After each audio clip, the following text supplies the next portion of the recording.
this is a big moment for me because it's very rare to have a good friend on the show who also happens to be the second gentleman of the United States of America. He's Doug Emhoff here on the program. Good to see you, sir. How are you? Good to be here, finally. Look at us. We've been talking about this for a long time. We've been cultivating this caper. We've been working on it for quite some time. Look at us. And just put up the picture to start this whole thing off. 2018, summer of 2018, you were my +1 at the All-Star game. Look at us. Look at us two kids right there, Doug. Well, that was in D.C., right? I was in D.C. That was right. The All-Star game, July 17th, 2018. And now look. I'm in your memorabilia-filled... my memorabilia-filled studio. This is great. I know. And I know you've been knowing what I'll just say this too. I lost my entertainment lawyer to the United States of America, Chris. I never thought I would say that into this microphone. That's sacrifice. But yeah, so I mean, we've known each other, personal, business, the whole thing.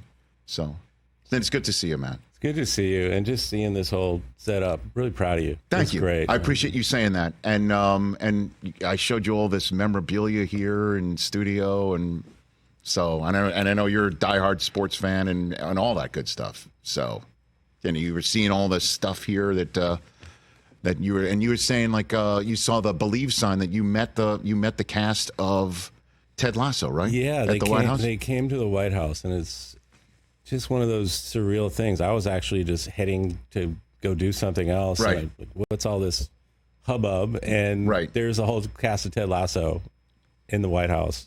Just sitting right there. In like the China room. looking at the plates from 200 plus years ago. It's so cool, man. Yeah. You know, the whole thing. And Doug Emhoff is here on the Rich Eisen Show. Radio audience is just about to rejoin us here on the Roku channel. I'm back on the Rich Eisen Show radio network, sitting at the Rich Eisen Show desk, furnished by Grainger with supplies and solutions for every industry. Grainger has the right product for you. Call clickgrainger.com or just stop by. As the second gentleman of the United States, my good friend Doug Emhoff is here on the program. And I just want to start off with this because, again, I know you've been second gentleman for 3+ years and whatever. Do you ever just sit back and just say, certainly you're here in Los Angeles where this is your town, this is your, if you will, former life, right? Do you ever sit around and just go, what is going on with my life sometimes? Doug, you ever do that? Every day. Yeah. It's still very surreal. And you and I have had this conversation offline where especially when I come home and you see the vestiges of what my life was, even having a conversation with you as someone I've known a long time and worked with, it's still surreal when you think, wow, I went from this to being the first second gentleman ever, married to the first woman vice president ever. I've traveled to almost every single state in the union as second gentleman. Mm-hmm. I've been on multiple international trips representing our great nation, leading presidential delegations, going to worldwide sport events, inaugurations of world leaders, state dinners. And you think, I'm just this kid from Agora High School who went to CSUN, and here I am on the world stage. And then I come back home, and so it gets a little, as you say, surreal sometimes. Right. But just stay focused. The traits that you knew me as a lawyer. Right. Focus, discipline, stay in the moment, stay calm when it's not calm, always be prepared. And get the job done, and that's how I've approached this, and support Kamala, of course. And so, in of the many things that you're up to and doing of importance, and also on behalf of the administration, what is the sports diplomacy that you're doing? Because that has got to be, again, I know you're a diehard sports fan. Out of everything that you mentioned about what you're doing, you still probably put way up at the top of your list the importance of things for you is fantasy football draft and things of that nature. Oh, well, yeah. I know that goes without saying, but sometimes you have to say it. But what is sports diplomacy? You must be having a blast doing that. As your viewers know, right? Sports just brings us together, right? In a world that sometimes appears divided, and again, I don't think it's as divided as they say because I'm traveling around the country, right? But sports brings us together, period. And the more things that I can do as second gentleman, again, on behalf of the entire nation. Across aisles and things like that. Across aisles and ideology, because when you're talking about a team, you're talking about a sport, and you're there, there's a huge commonality. And then so it breaks down what other barriers are purportedly between us. And so whether it's going to the NFL draft when I braved the 300,000 folks to come see you, my friend, and the Secret Service was pretty happy about that. Not really. Could you walk through the crowd? Yeah, right? That was 200,000 people there, and we did. That was. But being under that tent, and we were next to the super fan groups. Yeah. And I went to see my beloved Rams super fans and the Commander fans, which since I'm in DC part of the time, secondary team. And we weren't talking politics. We were talking about our collective love of football and sports in general, and just this bringing of people together, whether it's, I traveled to New Zealand for the Women's World Cup. I went to the NBA All-Star game in Indianapolis. I was at the NCAA finals recently. So it's great. So the more I can do that, it's something I love, like some millions of other people, but I do it to show that we can all come together. Who's the one person you met where you're like, okay, this is pretty cool? The sports person that you met, Doug. Oh man, there's just so many. It's just hard to say. I was just in Birmingham, Alabama. For the major league game. The night before there was events, and there was a celebrity game, and just to meet some of the old Joe Torre, for instance, who I've never met Joe Torre in all these years, and I was like, that's Joe Torre. But the fact that he knew who I was, that always blows my mind. Like if you're meeting like someone that everyone knows about, it's like, oh my God, that's so and so. Like, you know me? And so Joe Torre knew who I was, and that's so cool. So that I took pictures, and that was one where sent it to my father, sent it to my buddies that I've grown up with, sent it to my son. That was one of those. It just transcends generations. A legend like that, where everyone knows, and I could say, "Wow, I met this guy." Doug Emhoff here on the Rich Eisen Show. Whose fantasy league are you in? Like what? Like the second gentleman? Is there a White House fantasy league or something? This is a reveal. Okay. This is breaking news. Okay, there is a White House Fantasy Football League. Okay. We just had our second year. But my main league, which I've talked to you about for many years, it's 34 years now. It started, or 35 years. It started in 1989 when I was at USC Law School. And it was a bunch of guys that I was in class with, and then it morphed into a league with my first law firm. And so it's essentially the same crew. We're all getting up there. We all have kids in our 20s to late 20s, early 30s. Yeah. So my son Cole is my partner. To date, the team is still called Team Nirvana, which I named in the early 90s. For the band? For the band. And it's still called Team Nirvana. And never changed it. You're frozen in time, Doug Emhoff. Frozen in time, man. Frozen in time. It's like my musical taste. And he has come on as such a strong co-owner. He started probably when he was in high school, but he's so good and smart. So we made it to the finals this year. It was a heartbreaker. We lost in the finals because I think it was that Saturday night game where Dak Shepard and Lamb had like 5,000 points. So you went against CeeDee Lamb in your final. And Dak. They had the combo. So I think we were done. Dude. We were just smoked Saturday night. So yeah. it was, I went against CeeDee Lamb in my final as well. I went against David Njoku on that Thursday night. Yeah. He had like 100 yards against the Jets in the first quarter. Then CeeDee Lamb had 200 yards against the Lions by halftime. I was finished. We had such a depressing thing. We had a decent final, but they had over 200 points. Okay. So there is a White House League. So that's my main league. So the White House League, we started, will be year 3. And it's great because it's from the second gentleman of the United States to comms people to younger staffers. And what's great is the S talking happens, so they don't care who I am and I don't care who they are, so there's a lot of smack going on, and I took you down, second gentleman. I love that. Oh yeah. And now when I made the playoffs both years, decent teams, but these are people who are really into it. So this is a tough league to do well. But I did make the playoffs both times. I got to tell you, man, and I think it gives exactly who you are, because we all have multiple leagues here. Chris is in a league. Do you want to tell the second gentleman about your league, Chris, real quick? Sure. Because I think there may be some legislation that may need to be placed in, or maybe an executive order that you can put in to make this illegal. Sure. But go ahead, Chris. We do a live draft every year in the city of the team that wins the Super Bowl. So we're going to Kansas City again this year. There are no time limits. So we all go to someone's house or hotel room, what have you, and we just draft. So usually it's about 8 to 9 hours, our draft. Whoa, no time limit. No time limit. It's not my decision.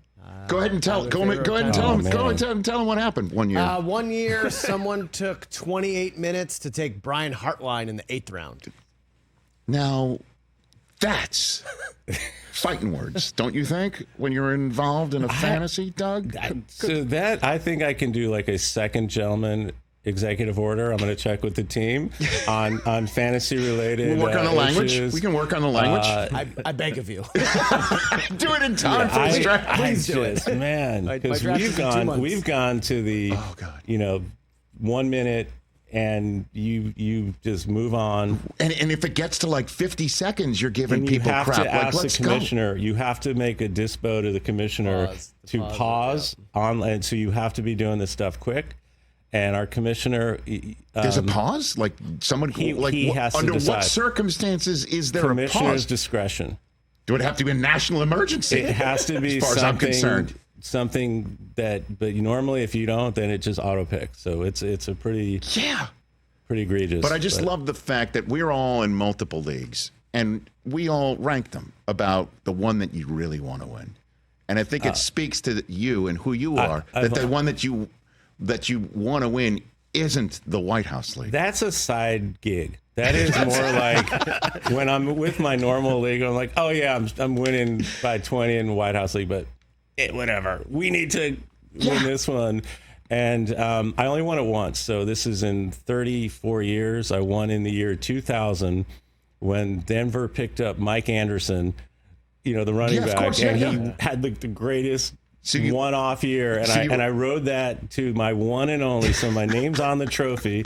And it's the same trophy. It's almost starting to look like the Stanley Cup. It's got 34 years of this. And the winner of the prior year has to get it engraved. And I promised them in the finals, I said, if the other team tanks, we will host this celebration at the White House this fall.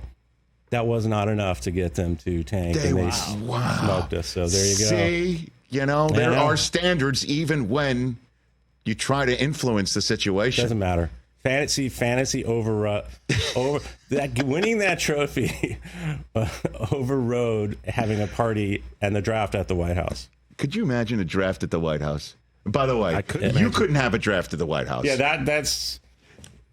There would not be. You wouldn't pass muster. They would not let you through the doors. No time limits at the White House. No time. There are time limits at the White House, sir. There are term limits at the White House. So there's going to be time limits.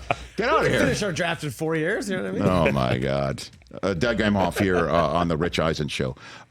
So we have fans here on this program.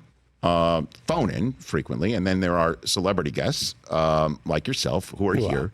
Oh yes, you're. Me back one. Well, if Joe Torre knows who you are, then you qualify, Doug.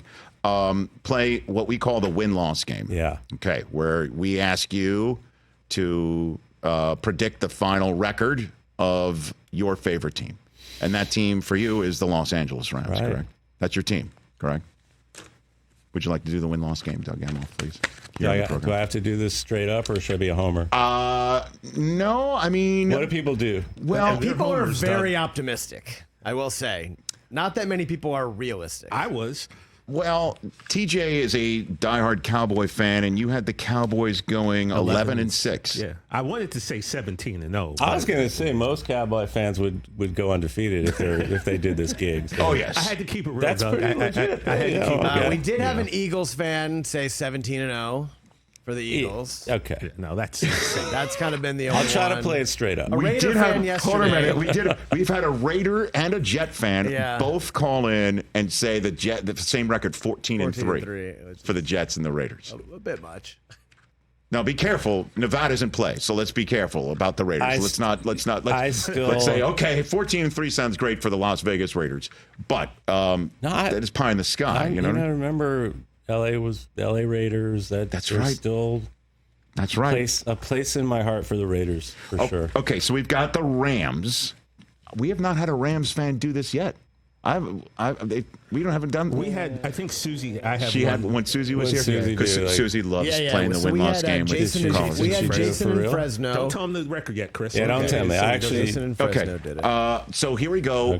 Doug Emhoff, the second gentleman of the United States of America, playing the win-loss game for his favorite team, the Los Angeles Rams. Let's give some music to. Here we go. All right. To add a little bit of flavor. Here we go. First up, Doug Emhoff. There's the schedule up there on the screen. At the Lions. Oh, man. On a Sunday night to start the season. You just got the whole Jared Goff thing. And having been there for the draft and the energy and the enthusiasm, I'm gonna put an L on that one. But close game. It's not going to be a blowout, but sort of like the playoff game. I'm gonna throw an L on that one. At the Arizona Cardinals. That's a big W. Big W. Home for the 49ers. Now this is on the home front a dicey prediction for you. I'm gonna take the W on this one, but close game at SoFi. Okay. Yes, it is. Yeah. So this is home opener. Yeah. I mean, we got to win that game. 2-1 at the Chicago Bears. We're gonna go 3-1. Okay. Although Caleb going there, I went to USC. As I know that. So I got to meet him at the draft. And it's like, let's go, fight on. I got to meet the coach. I said, are we going to be good on the defense? Did you try Lincoln Riley? I did. He said, we're working on it. I said, I may be second gentleman, but I'm still an obnoxious alumni. So that's what you were able to ask. Tell him that, yeah. Fantastic. 3-1, home for the Packers. They're going to be good this year. And I don't want to be a homer, but I just feel at home with that home field advantage. That's going to be a W. Whose house? Rams' house. All right, 4-1, 4-game win streak off the bye, home for the Raiders. It's got to be a W. Okay. I know I'm sounding like the person I didn't want to sound right. It's pissing me off. I'm sorry. Second gentleman's a homer. No. That's okay. Go with your gut. Love it. 5-1. Home for the Vikings, short week. Do they not play any road games? What's happening here? I mean, it's 3 in a row at home. You're right. We're going to take down the Vikes. Okay. 6-game win streak, 6-1 at the Seahawks. And we're gonna beat the Seahawks. It's a close game. 7-1 back home on a Monday night against the Miami Dolphins. Is going to take us down. What? I think we're going to lose that game. Ooh. Now, are you just saying that because you're uncomfortable that you've predicted 7 wins in a row? A little bit. Okay, very good. He's correcting the mean. A little bit. All right, very good. I do like Tua, and as long as he stays healthy, I like their coach too a lot. Me too. I do like Mike McDaniel. I like watching them. So we'll take the L there. 7-2 at the Patriots. We're gonna crush them. That's kind of like my Laker thing about the Celtics. About Boston. Too. Okay. There's residual, but yeah. Okay, so that's 8-2 home for the Eagles. All right, because my great friend and our First Lady, Dr. Jill Biden, loves the Philadelphia team. I'm going to take the L there. Okay, you know what? I don't want to have to face. Look, Jalen, they're good. Okay, you can go back in the Oval Office, head held high. If they can get to that point of the season last year, what were they, 10-1 or 2 at that point? That's correct. And I think they know they got to fix some things. So you're 8-3 at the Saints. Yeah, we're gonna beat the Saints. All right, 9-3 back home against the Bills. Yeah, this is going to be a tough couple of games here. I'm gonna go 1-1. I'm gonna say we're gonna beat the Bills and we're gonna lose to the Niners. Okay, in San Francisco. Yeah, because it's a turnaround right back at it. Short week, and it's a Sunday, Thursday, and we'll have already beaten them in week 3. It's all going to be up for grabs there. 10-4 at the Jets. I know you're. It's okay. Listen, this is straight up. How do you feel? Yeah, we're come on. Come on. Well, I mean, What does that mean? Come on, Doug. Dude, What does that mean? Come on. W. Can I spell it? You could You have to say it. say it. It's a win. Okay. Home for the Cardinals. Yeah, we're going to win these last 2 games. Wow. So what are we, 12-4? 12. You have them at 13-4. Wow. Yeah. Doug. I know this sounds Homer-ish. I know this sounds, but look at how they finished last year.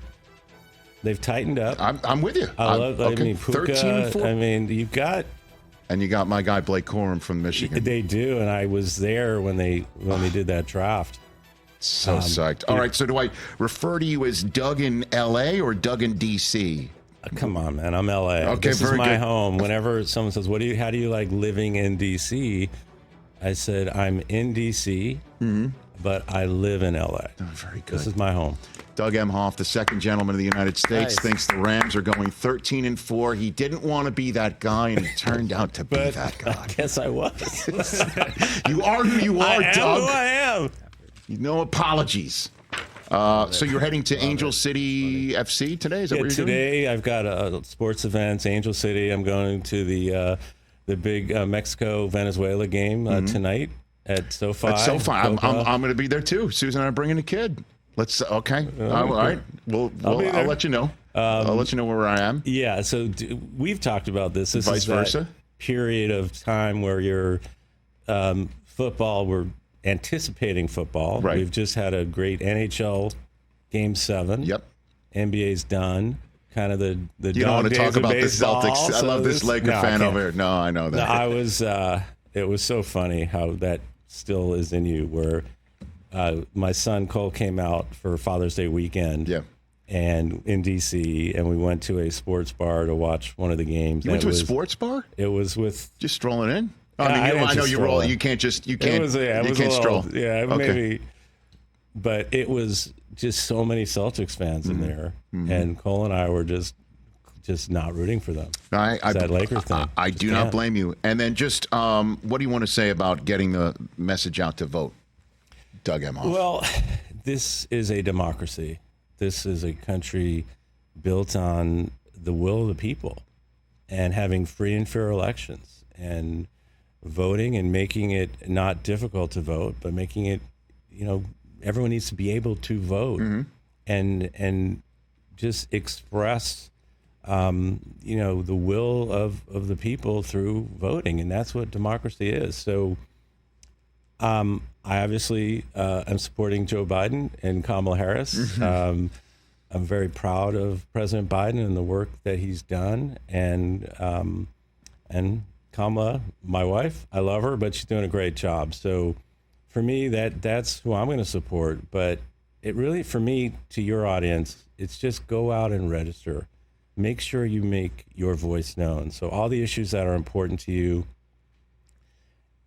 all of these things can be handled by voting. And especially to the younger viewers out there who some may think, oh, what does it mean to me? It does. All this stuff matters. You don't want people making decisions that affect your life, especially if you're a younger person. You want to get in the mix, get out there, get your friends out there. And it's a beautiful country. It's a great country. It's like just being in this role, makes you so patriotic, and to represent the United States of America. It's worth fighting for. And the way to do that is to get out there and vote. Make sure you register as well, and do Just it in time and register, learn. Do it in time, and right. if you're out in college, make sure you know what all the rules are so you can register and go out and vote. That's what this country's all about. Doug Emhoff, I love you, man. It's just so great to see what you're doing and who you are and who you always have been, and it's still that guy sitting in this chair Feels like next our to me. normal It does. shtick, but we're doing it on your show. I It love is it. that. It does feel like it. It does feel like that. All right, man. Right. I will hope to see you tonight And, at the soccer game, Love to see at the football, and say hi to your fans. and say hi to the vice president, please. I will, buddy. You got it. At Douglas Emhoff on Twitter, at Second Gentleman on Instagram. Follow this guy. And that'll wrap it up for Doug Emhoff right here in his first in-person appearance on The Rich Eisen Show. Catch The Rich Eisen Show every single day on the Roku channel, 12 to 3 Eastern, for free.